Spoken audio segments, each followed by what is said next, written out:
Ka seminar bala Pynlong da ke Tura, Chambugong Mahari Association lalong ha Pastoral Center ha Walbakri.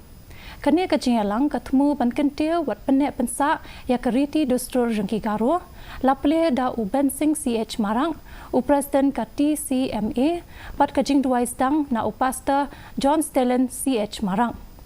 Kajingalang kalap matpang ya kajing don kam kerke ban penne pensa ya kini ki riti dostor ha kene ke perthei ke belasai ban yada ya kajing long kerpang jong ki jat penreu garu.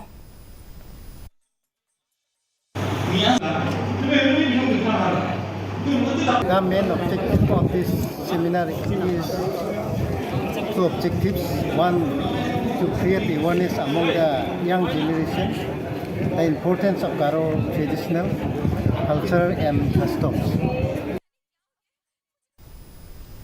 Ka passing out parade